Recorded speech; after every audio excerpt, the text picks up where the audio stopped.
Being very entitled and controlling, narcissists have no difficulty stepping all over your personal boundaries. So that's why I put together an extensive video class called This Is Me. It has 25 videos, written documents, guided questions. I'm going to teach you how to have healthy boundaries. There's a link below, and I hope you'll find it to be quite therapeutic.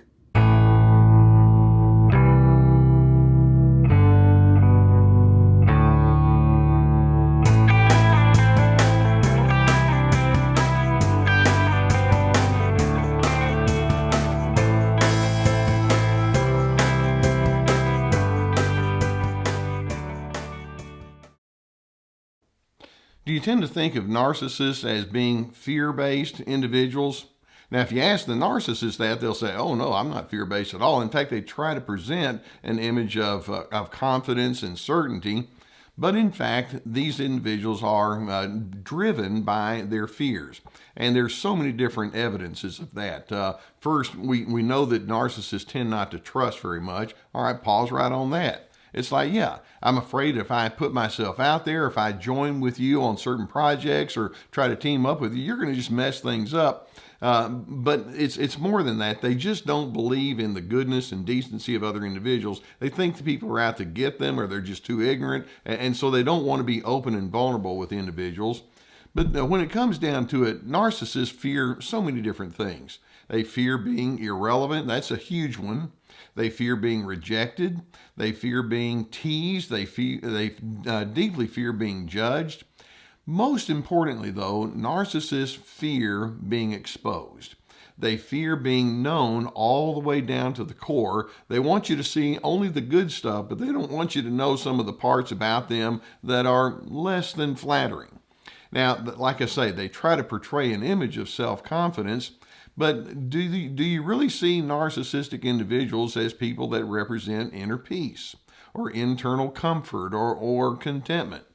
Actually, when you, and it doesn't take much, when you get inside the narcissist's mind and emotions, you see someone who's easily agitated, or someone who's critical, or someone who has a real hang-up on judgments. They like the pronounced judgment. They don't want to be judged. They can be secretive. They can be defensive. That's what I mean when I say that they're fear-based. And I want to point out today 3 huge primary truths that they simply cannot accept about themselves. And in fact, when I say they're fear-based, if you were to say, there are 3 truths that you need to know, they'll say, no. You can't go into that space. They're terrified if you want to talk with them about what I'm going to say here. Let's jump into that. Truth number 1 that greatly disturbs a narcissist is, if I were to say to that person, here it is, you are fragile. Now, a narcissist is like, don't you call me that. They don't want to be known as fragile. And when I say fragile, is defined as there's a lack of sturdiness, or there's a susceptibility to breaking. There's a vulnerability that they have to having weaknesses and strains coming along. And if you were to say to that narcissist, yeah, I see you as being a pretty fragile person, they'll say, no, categorically that's not true. And yet, my evidence, if you will, is, so why so tense then? You know, you take a look at who you are, and it's just that agitation and irritability and frustration just gurgles right beneath the surface. It doesn't take much to bring that out. You're quick to argue. What's that all about? And when you say argue, we often say, yeah, they fell apart. They were arguing. You can have this ironclad defensiveness that gets to you. You assume people are judging you, and you just simply cannot receive or contemplate any kind of thought or notion about yourself that's not flattering. That's what I mean when I say you are fragile. A second truth that we can say about them, and that is, you are weak. Now, again, they'll come along and they'll say, don't you dare say that about me, and because I don't want anybody to know that. In fact, when we talk about weak, we can say that you're incomplete, or you don't have the strength that you might think that you do. One of the things about narcissism is there's a strong codependent nature, and by that I mean they play off of other individuals. They have to have other people's admiration and affirmation, but it's more than that. They're afraid that anybody's going to come along and say, "Hey, there's some mistakes here. There's some areas there that you're not all that great on, are you?" And so what they do is they try to come across as very strong. And this comes through when they have lots of control issues. They try to impose their agenda on other individuals. Dominance is of utmost importance to these people. Power, certainty, shutting people down. It's like, hey, you want to know who the big kahuna is here? It's me. And I'm the one that you have to come to terms with. So they want to come across as somebody who's more than strong. But part of their weakness is they have to be strong all the time. They can't admit their humanity. Basically, what they're saying is anything that exists outside my tightly constructed script scares me. And they desperately try not to know what you know.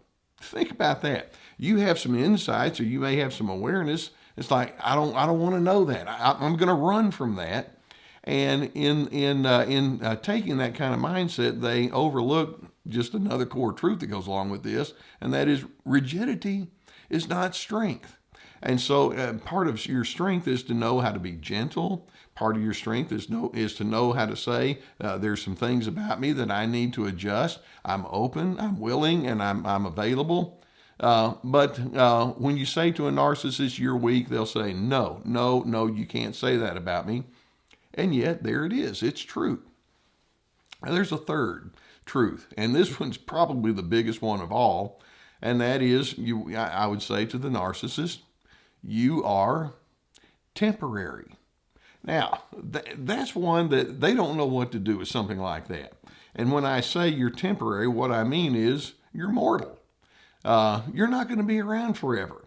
And people come and people go, and ideas come and ideas go.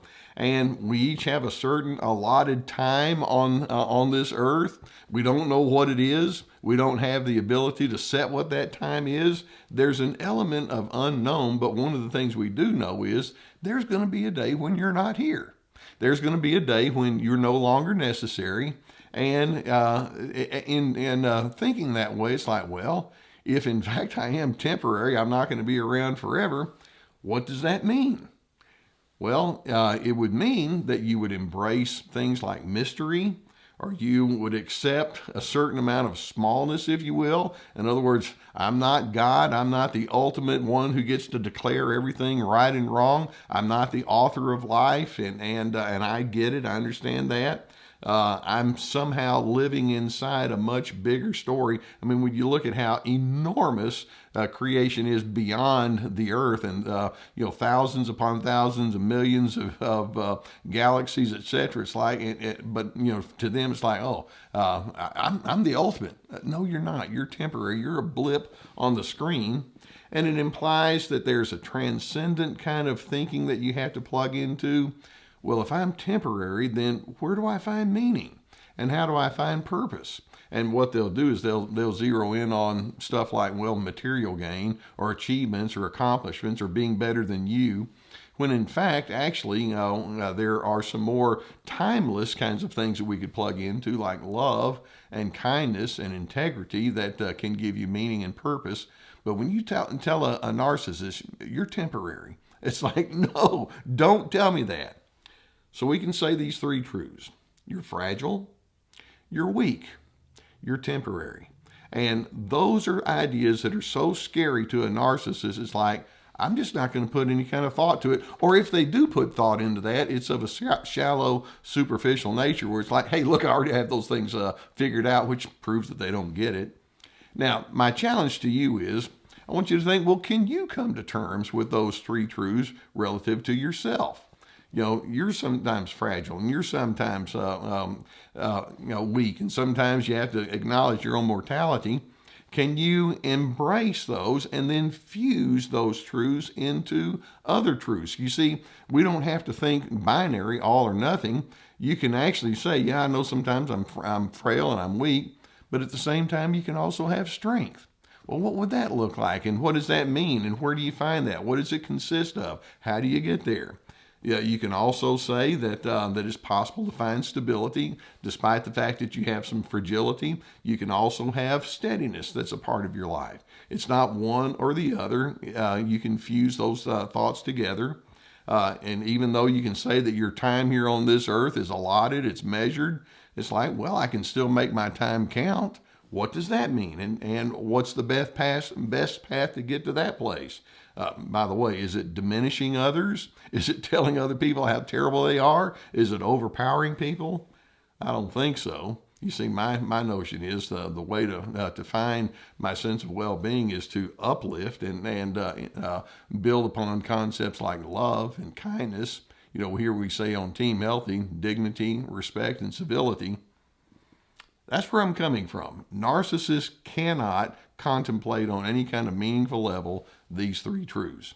You see, in order to come to terms with those truths, you have to have one huge ingredient that leads the way, and that's humility. In other words, I don't know everything, and I'm not the ultimate. I don't want to take myself so seriously that I can't learn and I can't accommodate you and hear things from you. Narcissists are not exactly known for their humility. You'd also have to embrace non-binary thinking. And by that I mean there's so many nuances, there's so much mystery, there's so much uncertainty to this world that narcissists have to have everything just lined up and in its place. And you're not going to get too far if you make that your ultimate. Bottom line, you're never going to achieve 100% enlightenment. You're never going to be the ultimate, and that's okay. We have a word for it. It's called your humanity. And so when I say that there are these three truths that they not only are afraid of, they're terrified of, it reminds them you're not nearly as self-important as you might think you are. You can do a lot with what you have, and let's make sure that we build upon that. But let's not take you so seriously that you feel like it becomes an excuse to diminish other individuals. There's something much bigger going on. There's a mystery there. Are you able to embrace that and say, I want to be open, and I want to be known as somebody that can say, I'm always in a learning mode, and I can examine my life and yours, and we can put our heads together and make the time that we do have here count. Narcissists are afraid of that. Let's you and I commit ourselves to that. Now, I hope that videos such as this can give you some good awareness of what you might be dealing with that narcissist. If you've not already hit the subscribe button, I would encourage you to do so. I'm going to keep more videos coming your direction. I hope this makes you think. And in doing so, I hope there's a cumulative effort there.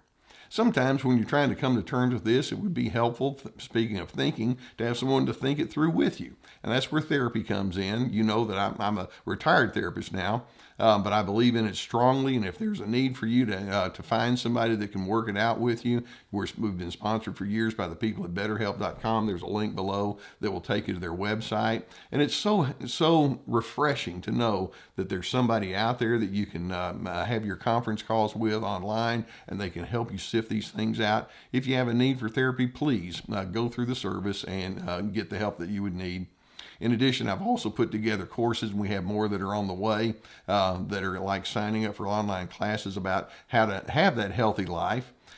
Each course has at least 25 videos, lots of written documentation, guided questions, ready, set, connect about making healthy connections. This is me about finding yourself despite those controllers. Free to be and talking about boundaries, etc. We also have my 90-minute webinars that are still available. They're on our website, along with many articles and the availability to our podcast, lots of interviews that we have on there, and my books, so plenty of resources. Okay, I'm one of these that says I like to find out what's true, and some of the truths that are there are going to shatter some of the notions that we have about us being the ultimate. But that's okay. Let's just talk and see if we can get things figured out. And narcissists is like, no, we're going to figure things out according to my terms, and I'm not going to listen to anybody else. Okay, I get it. You're afraid. I'm not. Let's step into that space where there might be vulnerability and mystery, and think, this is going to be an interesting journey. I want to travel on it, and I'm willing to see where it leads me. I want to be a lifelong learner.